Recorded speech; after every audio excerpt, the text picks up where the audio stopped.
அனைவருக்கும் காலை வணக்கம். இந்த நாள் இனிய நாளாகட்டும். ஒரு அறிஞர் ஆராய்ச்சி நூல் ஒன்று எழுதுவதற்காக அமைதியான இடத்தை தேடிக்கொண்டிருந்தார். அவர் அறியாமல் அரக்கர்கள் இருந்த பள்ளத்தாக்கை தன்னிடமாக தேர்ந்தெடுத்தார். கோபமடைந்த ஒரு அரக்கன் அவரை பார்த்து கேட்டான், யார் நீ?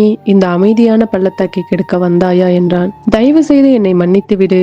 நான் ஒரு அறிஞன், அமைதியான இடத்தை தேடிக்கொண்டிருந்தேன், அதனால் இங்கு வந்தேன் என்றார். இதற்கு நீ ஒரு விலை கொடுக்க வேண்டும். நான் உன்னை குரங்காக மாற்றி விடுவேன், அதுதான் உனக்கு தண்டனை என்று அந்த அரக்கன் கூறினான். அடுத்த கணம் அந்த அறிஞர் குரங்காக மாறிவிட்டார். அவர் விம்மி விம்மி அழுதார். ஒரு மரத்திலிருந்து மற்றொரு மரத்திற்கு தாவி கொண்டிருந்தார். குரங்குகளைப் போல் பழங்களை தின்று வந்தார். அவர் நகரத்தை அடைந்தார். அங்கு ஒரு கப்பல் பாக்தாக் பட்டணத்திற்கு புறப்பட இருந்தது. அவர் அதில் தாவி ஏறினார். அதிலிருந்த பயணிகள் கூச்சலிட ஆரம்பித்தனர். குரங்கை வெளியே அனுப்புங்கள், இல்லை கொன்று விடுங்கள் என்று கத்தினர். கப்பலின் தலைவன் அந்த விலங்கிற்காக வருத்தப்பட்டு சொன்னார், வேண்டாம், அதுவும் நம்முடன் வரட்டும். யாருக்கும் அது தொந்தரவு தராதவாறு நான் பார்த்துக் கொள்கிறேன். அந்த குரங்கு கப்பல் தலைவனுக்கு நன்றியுடையவனாய் இருந்தது.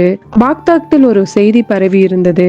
அரசனுக்கு ஆலோசனை கூறுபவர் இறந்து விட்டதாகவும் அரசர் அந்த இடத்திற்கு தகுதியான ஆளை தேர்ந்தெடுக்க விரும்புவதாகவும் அறிவித்திருந்தார். இப்பதவியை விரும்புவோர் ஏதேனும் ஒரு செய்தியை தகுந்த முறையில் எழுதி அனுப்பலாம். அவற்றுள் எது மிகவும் நன்றாக உள்ளதோ அதை எழுதியவர் ஆலோசகராக தேர்ந்தெடுக்கப்படுவார் என்று அறிவிக்கப்பட்டது. அந்த குரங்கு அறிஞரும் செய்தியை எழுதினார். அரசருடைய சேவகர்களும் மற்றவர்களும் நகைத்தனர். இங்கு வேடிக்கையை பார், இந்த குரங்கு அரசருக்கு ஆலோசகராக போகிறதாம் என்று கேலி செய்தனர். ஆனால் எல்லா செய்திகளிலும் அரசரிடம் எடுத்துச் செல்லப்பட்டனர். அரசர் எல்லாவற்றையும் படித்தார். அந்த குரங்கின் செய்தி மிகவும் நன்றாக இருந்தது. அந்த குரங்கை நேர்முக தேர்விற்காக அரசர் வர சொன்னார். குரங்கு நல்ல கம்பீரமாக உடையணிந்து குதிரை மேல் ஏறி பாக்தாக் தெருக்களில் ஊர்வலமாக வந்து அரசரை சந்தித்தது. அரசவையில் அதனிடம் நிறைய கேள்விகள் கேட்கப்பட்டன.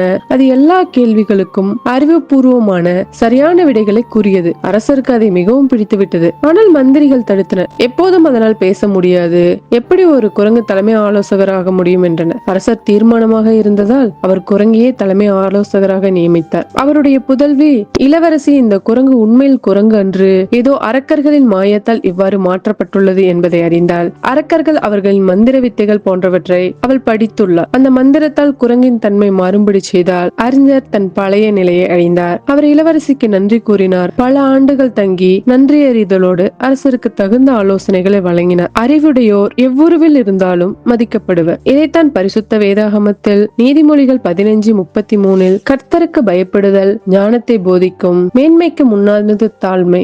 ஆம் பிரியமானவர்களே, நாமும் கர்த்தருக்கு முன்பாக பயந்து தாழ்மையுள்ளவர்களாய் இருக்க வேண்டும். God bless you. இந்த நாள் இனிய நாளாகட்டும்.